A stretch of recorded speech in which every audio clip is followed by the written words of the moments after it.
All right, so oops, I got the cover off, so I need to take off the header. I need to take off the header. So that's obviously the two nuts that's on the header itself. There's a bolt here. There's the O2 sensor, but I don't want to unscrew the O2 sensor. I don't want to mess with it because O2 sensors are very sensitive to getting messed up.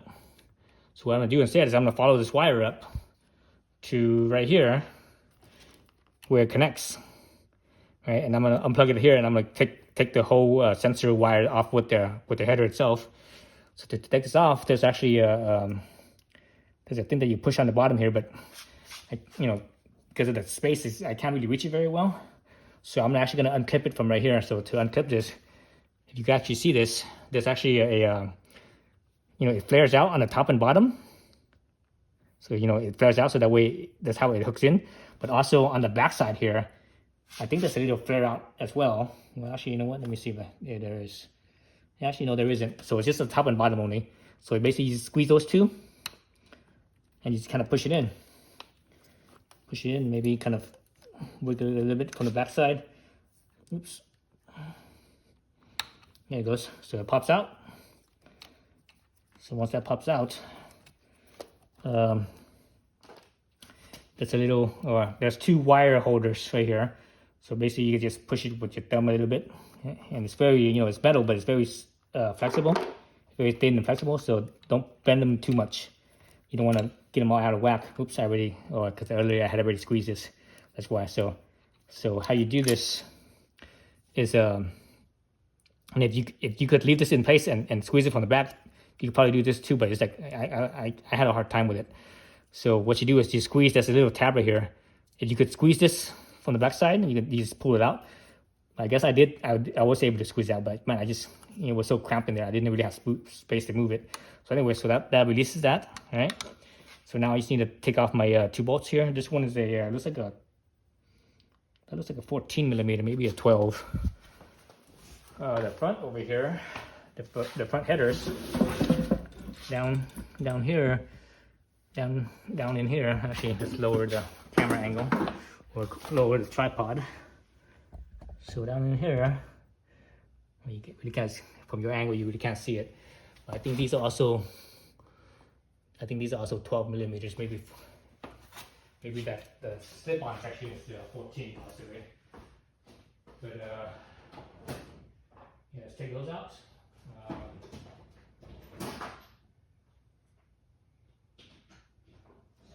We have a 12 and a 14 socket. Let's see, this one up here is nope, that's not a 14, that's a 12 then. So that's a 12. Well, that's a very loose 12. Is that a 12? Is that a 13? Yeah, that's a 12, but man, that's loose. It feels like a maybe an 11. Up here, that's that feels the same. Yeah, so they all feel the same. So I think that says a 12, but let me make sure just in case put in an 11. Let's see. It should be a 12 though, because Honda doesn't usually use 11. I don't ever recall Honda ever using an 11. Nope, it's not 11. Okay, so it's a 12.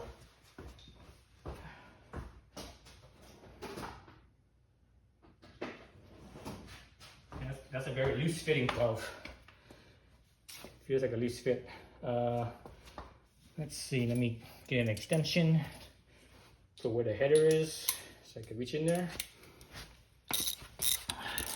So when you replace this, or replace it, I mean when you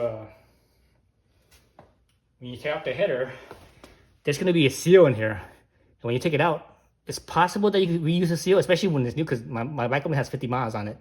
I haven't ridden in it since I bought it, since the ride home. So I might be able to use that gasket, that exhaust gasket. But usually if it's older, you probably can't, and you won't know until you put it back in there and you run it and try to see if you could hear any exhaust gases coming out from right here. Another telltale sign, if you can't hear it, is that over time, and this takes a little while, is that if there is a little exhaust leak over here, you'll see like a little dirty spot, like a little streak of dirty spot. That's an exhaust leak. But anyways, if you don't, if you want to replace that, you gotta get the part, and this is it right here. This is the gasket, and that's the part number. So pause the video, write it down. So that's the Honda gasket part header, and I literally have like half a dozen of these things, because I've had bikes with this engine. This is my 4th bike with this engine, so I'm very familiar with this engine. I mean, not on this particular motor here, but on my other bikes, I've taken up the top end and done big bore kits and all this other stuff. So again, I'm very familiar with this motor. So let's do this. So 12mm, reach in there, just a little bit at a time. It's a good idea to always do a little bit at a time instead of just doing one side completely, then the other side. That way the stresses as it unloads on this, it will be nice and even. Because when you actually tighten this down, what happens is the little ring there, it actually flexes and bows a little bit, and when you do a little bit at a time, it puts the least amount of stress on it. So that's the same thing when you tighten it up. You should do that too. But once it's able to get it hand loose, that's when you can take the whole thing off on each side. So there's one bolt right here. It's basically an acorn, not bolt, but nut. It's an acorn nut, right? Acorn style nut. Or at least that's what I call them, because that's what they look like basically. It's a hex nut with a cap on it. Actually, it's a flare hex nut. It's not just a hex nut with a cap, but it has a flare on the base. Right. So there's a cap, there's a hex, and there's the flare. So that's it. So these things don't have these things don't have any Loctite on it. So you can probably get away without Loctite. But if you're concerned about it, my experience with Honda is that they stay on. They don't have problems with it. But if you're concerned about it, you could use a high heat Loctite. It's the let's see, what brand do I use? I use I don't use the Loctite brand, because usually, because I buy most of my automotive fluids and stuff like that at Walmart, and Walmart doesn't sell the Loctite brand. They sell the Permatex brand, and the Permatex brand for the high heat one, it's actually white. So because you remember this, there's red, blue, green, there's white, and so the high heat one's the white one.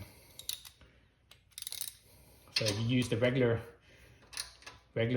ones on it, the blue or the red, it won't work, because the heat here is so hot that it will actually break the bond and it will loosen it up. So this bolt over here, this one you have to be careful of. Take it very easy. This one is actually screwing out. On my last bike, was it with my last bike? Or my previous to the last bike? But anyways, one of my previous iteration of this engine, the slip-on section bolt right here, even when it was new, when I was loosening this up, it wouldn't loosen. It would just, I was so tight, I was like, what the hell?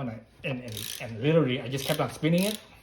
But the bolt side, the side where it's actually the nut side, I should say, where it's connected, it would not loosen, and it basically, I literally twisted the bolt until it broke, until it sheared apart. So I had to replace that. I had to replace not just that bolt, but I had to replace this whole clamp. And let me get this out so you guys, I can show you that. I had to replace this whole clamp because that section of the bolt was stuck in there. And then the reason why it was like that was because whoever assembled it at the factory, they basically over-tightened it. They over-tightened it, and that where the bolt and the nut was, and because they over-tightened it, the clamp actually bowed in, and it caused the bolt itself to kind of bow as well, and that just kind of caused it to basically misthread, and it didn't work anymore. All right, so this is the part I was talking about, the two bolts. So when you tighten this too tight, this will actually kind of bow a little bit. So be mindful of that.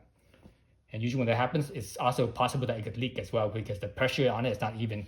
When you're too tight here, the two ends here are tighter, but the middle here is less because it's actually bowing. So your leakage could happen from either side in the middle. Okay, so that's off. This is loosened. So now I just need to basically slip this, and it's gonna be kind of hard because this thing is brand new. Man, this thing is really stuck in there. This is really loosening the bolts off. So you see the bolts off. Let me reposition myself, different sitting angle so I get a little bit more leverage. Move the camera back out of my way. It's always hard with that camera like right in the middle of everything. Literally when I'm recording, it literally takes me like 3 times longer to do anything because the camera's like always right in my way. So I always have to work around it. Okay, so everything here's all fresh and new. So let's see if I can. So I just have to wiggle it. Oh man. Yeah, I can see it slowly moving on this end here. Actually, let's change that camera angle here. Oh shoot, my toes are cramping. What the heck? It feels like my middle toe or second to pinky toe is cramping. It's literally squeezing or pulling this thing out, and I guess my toes were tensioning up. Okay, so you see the space here. As I wiggle it, it will get, it will move out, slip out. So I'm pulling at the same time. I'm kind of wiggling it back and forth and twisting it. So it's moving just a fraction of an inch at a time. I think because this thing is so new, everything's still like nice and tight. Once it gets a little bit more used up or more worn out, it will loosen up a little bit more. Okay, so the header side is clear. So that means I could spin this more. So, there we go. Whew.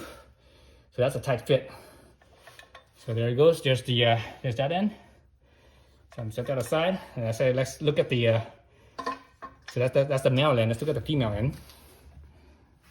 Right here, you actually see a bushing, exhaust bushing. So that's this little thing right here. That's the exhaust bushing. So when this clamps down, as this bushing is new, it's going to be thicker. As you tighten it up, it clamps down and it forms a seal between the header and the pipe itself. So looking at this back here, it looks like the catalytic converter is right here. So you see right here, and actually once it passes, it actually bows out, and it gets, it's like a bigger, thicker section right here.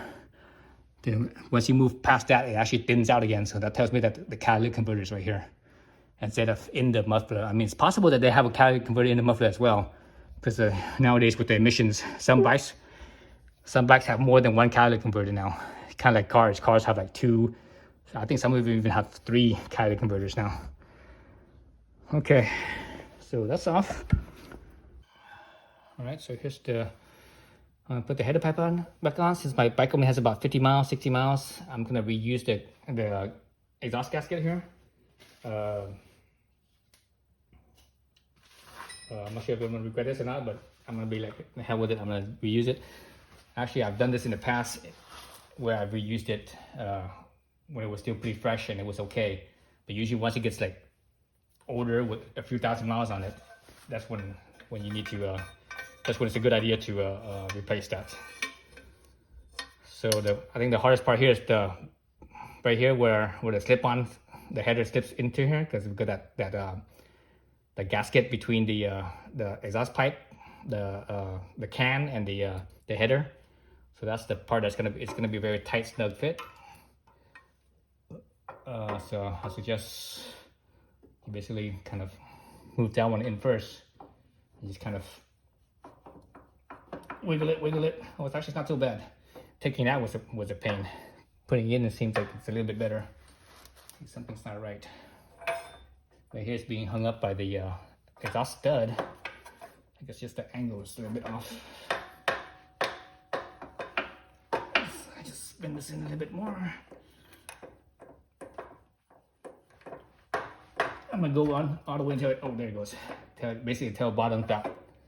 So from there, I could just kind of, oh shoot, okay. Pull it out a little bit, give me a little clearance for this side. Shoot, pull it out a little bit more. Shoot. So out of whack here. Seems like it's not in quite right. This kind of gives me a bad feeling that I should replace the head gasket, the exhaust gasket, the header gasket, because it feels like this way here is not in squarely. Yeah, I'm gonna do that. Doesn't feel like it's in squarely, because I could actually see, looking right here, I can actually see it's not quite in squarely. So when it's like that, that's where the possibility of the leakage could occur. No, fuck it. I'm just gonna stick it in. Why is this side hung up? This side over here feels like it's hung up. Oops.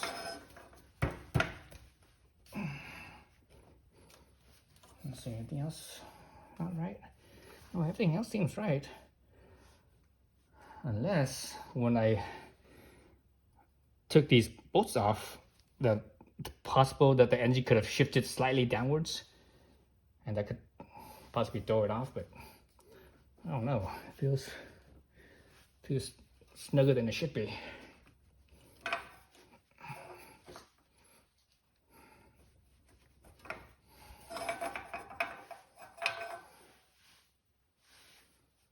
Other side, everything's clear. Well, yeah, slipping in easy. It should slip in easy. Actually, you know what? When I was taking this out, it was really difficult. So it should be kind of difficult putting it in too. That's probably why it was difficult taking out, because the angle was slightly off. So that's probably it. Wiggle until I could get some this side over here closer in. Maybe I need to just kind of screw these in place a little bit. You know, it's barely, you know, the thread's barely, you know, not even barely one thread is poking out, so it's way off. It needs to go in like another 10 millimeters on this side to fit in properly. Why is it not doing that? Seems like I'm hitting something. I shouldn't be hitting anything. This is very clear. What the hell? Let me pull it out. Yeah, it's a clear shot in there. There's nothing in there. You know what? Since I have that out, I'm gonna take that out. I don't, because it's not perfectly square. I don't trust that seal. Oof.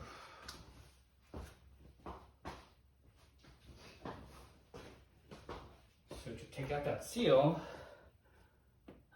where's my flathead? I had my flathead earlier. Where did it go?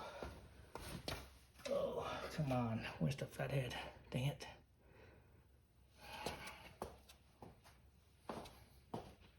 There it is. It's on the rack. I'm gonna use a little flathead to pry off the old gasket. Let me pull this out of the way here, so it's not in my way. Oops. Basically, you just have to go underneath the old gasket and kind of. Oh yeah, it's totally crushed. Yeah, so it's a good idea to take it out. Man, the old gasket's always difficult to take out because it's totally crushed in there. Ah, jeez. Can't see nothing on this side. I'm not sure if you guys can see. My head's probably in the way. Oh man. Oof. Let's see. This angle, the cooler line's kind of in the way.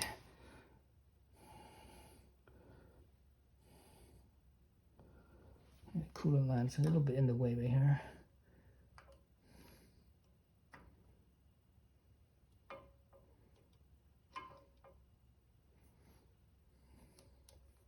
And the cooler line's in the way. Let me do it from the other side. So you get a little bit of space in there. And start prying it out.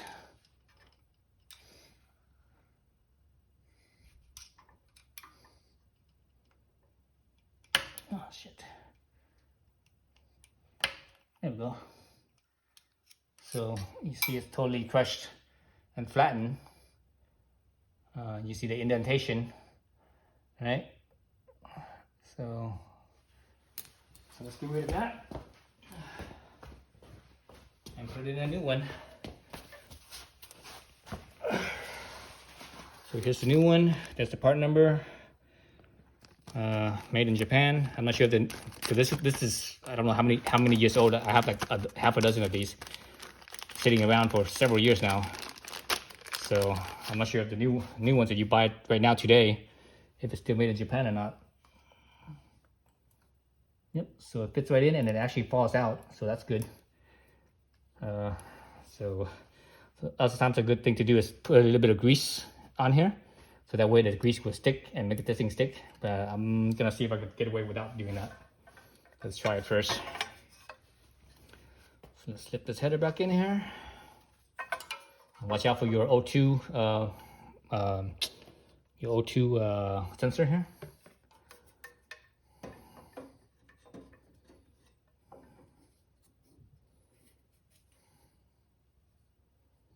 What is that? See a little bit of liquid right here. I'm not sure what that is. Looks like it's wet, but I don't know what that is. I wonder if that was my snot. Is that my snot?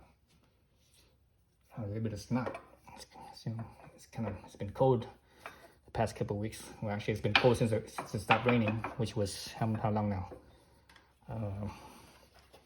Stopped raining about a week ago. So now that I have the header right here, that's probably about 5 or 6 millimeters of space. So I'm just gonna kind of slip this in here, and hopefully the header will just hold it in place. There you go. The header will just hold it in place. Oops. The header will hold it in place, hopefully.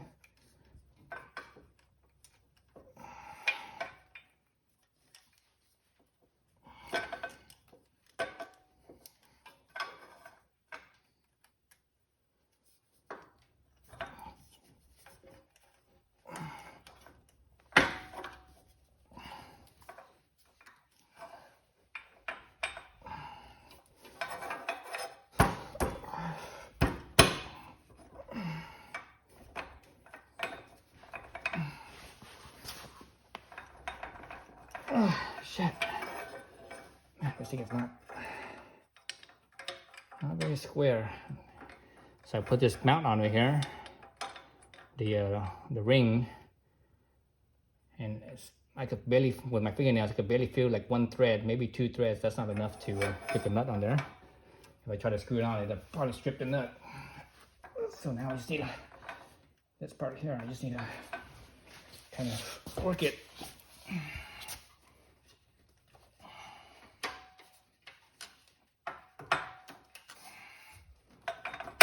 Okay, oh, there it goes.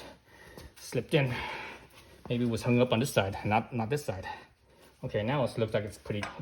Okay, now it looks like it's flush in there, nice and square too. So I guess it was hung up on this end where the gasket was, because this end it wasn't like because the gasket is soft. It's like an aluminized, like an 1/8-inch thick aluminized, so it's soft. So as the header was going in, because it was a little bit cockeyed like that, so I think it dug into it. That's why I couldn't get it in. So when I squared it back up, it slid right on. Okay, that's my acorn nuts. So factory has no Loctite, so I'm not going to use Loctite. And Honda's good with it. I never had a Honda header bolt come undone on me from if it's torqued down properly. And when I say properly, I'm not talking about over torquing. If you over torque it, that's not proper. But it's it's the proper amount. It's I've never had one go loosen up on me. I've had other brands, other bikes loosen up on me before, and even other brands header stud. The stud right here actually even broke on me before. My first trip to Alaska, I was riding up to Alaska, up towards Alaska. I was actually still in British Columbia. I think I was probably past St. George, And I had just gotten to the, I think it was the, no, I wasn't in, no, I was before, it was before St. George. Before St. George, and my header pipe actually broke on me. No, actually, no, it was after St. George. After St. George, I was heading up the Cassiar, and my header pipe broke on me. So I actually had to go in Whitehorse, and in Whitehorse, that's where I got a new. I was able to. No, I didn't get a new one. I was able to pull out the broken stud by welding it. You know, welding some metal to it, so that way I could get some vice grips on it to spin it out. Then from there, I just basically found another bolt that was basically that same dimension. Then I used the bolt. So right now what I'm doing is I'm using my fingers here and I'm feeling the two sides, making sure that they're evenly, evenly spaced. I can feel the clutch lever side. It's a little bit bigger space than the throttle lever side. So I'm gonna screw that side a little bit more.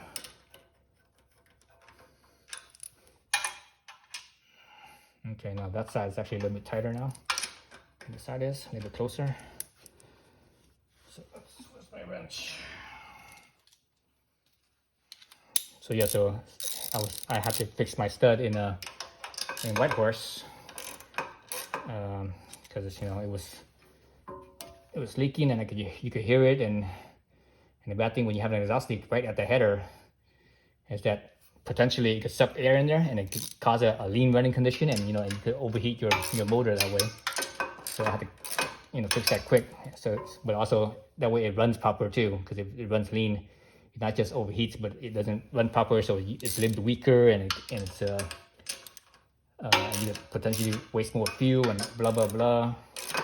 So I was able to fix it in Whitehorse. I was actually at a Yamaha dealer trying to fix it, and some customer came in to buy something or look at something. But he saw me working on my bike right at the front door of the parking slot. And he saw me and he went in doing whatever shopping. Then when it came out, he still saw me doing whatever. He's like, we started up with composition, and I was like, and I just happened to mention, man, I was like, man, if I had a welder, I could fix this. He's like, oh yeah, my buddy has a welder. So he calls up his buddy, and his buddy was home, and so we went to the beer store. The funny thing is in I guess that was the Yukon territory. That the alcohol regulation is a little different, where it's kind of like Utah, where you have to go to like a alcohol specific store that only sells alcohol. I think it might have been a state alcohol, liquor, a state owned liquor store. Bought his buddy a 6-pack, and his buddy let me use his welder for. I was there for probably like an hour, because when you weld a little bit of metal on the stud, you can't just lay down a bunch of metal at a time. It would just liquefy, and the whole thing would just drip down and just be on the ground. So you have to weld one puddle at a time to build it up enough where the vice grip could go in there and grab. But also you have to make sure that, because it was set up as a flux core, after each puddle, I made sure that I chipped off the slag. Otherwise, if you have slag there, it would compromise the weld, and the metal won't be one piece. It'll be like a bunch of thin pieces that are stacked together, and when you try to spin that, it's just gonna break and crack. So it took me like an hour or so, and I had to wait 20 seconds or so, 30 seconds between each puddle, just to let it cool down enough where it doesn't liquefy on you if you try to drop the next puddle on there. So, and the good thing about when you use a weld to fix a stud like that is that the heat from the weld will actually, if it has Loctite or whatever, or it's corroded, whatever, the heat from the weld will basically break that apart, and it comes right off. So that's the cool thing about using a welder to remove a broken stud. All right, so as I was turning this in, I was feeling the two sides, make sure that it's always even. And I was tightening, I can actually feel the gasket getting crushed, and as it gets crushed more, it gets tighter and tighter, and these nuts gets actually tighter. So I think I'm right about there. And you know, these are 12mm nuts, so it doesn't need that much pressure. When you over torque it, it's not a good thing. So I'm just gonna go by feel, by my hand. I have a good feel for this, so I think I'm good right there. So again, check with my fingers. Okay, I'm good. So now you just need to tighten up this end. Where's that bolt? There it is. So it has that bolt here. Shit, does this bolt have a washer? No, it doesn't. All right. So yeah, so that was my story of riding to Alaska and on a bike that, you know, that wasn't a Honda, where I had header pipe stud problems, and with that bike I didn't even touch these, you know, the thing, and it still broke. It broke on me. That was just simply from the vibration of all that riding.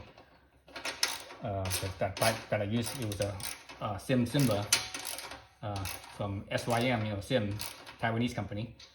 It's basically a Simba is an imitation Honda Cub or Honda Super Cub. Okay, so that's tight. It's good. So that was a 101cc carbureted bike that I used to go to Alaska for the first time. I've been up to Alaska 2 times, and hopefully this summer I will go up there again. It'll be my 3rd time, and possibly my last time. I'm not sure. All right, so I need to connect the O2 bung, or I have the O2 bung. I see the O2 right here. So I have this thing that I popped off before. Let's pop this back on, and pop this on here. Is that the right way? Yeah, that's the right way. Okay, that's in. So I got there's 2 wire guides here, metal ones. You got to, oops, you know what? It was supposed to be underneath this, or over this hose. So I put it underneath the hose, so that's not gonna work. Let me take this out again. So I think I could pull it out from this side. Let's see if I can, oh, okay. Oh, when it was freshly in there, it was so hard to remove, but after you remove it, loosen it up, or the whatever stickiness that was there is gone, so it was able to pop right out. And when you push it back together, you should be able to hear a click. Yeah, hear a click, and maybe sometimes feel it as well. Okay, that's in here. That's in there, and I pushed this wire guide back in place because I did push it apart earlier. Okay, so that's good. Now I just button up my plastics and I'm good, I believe.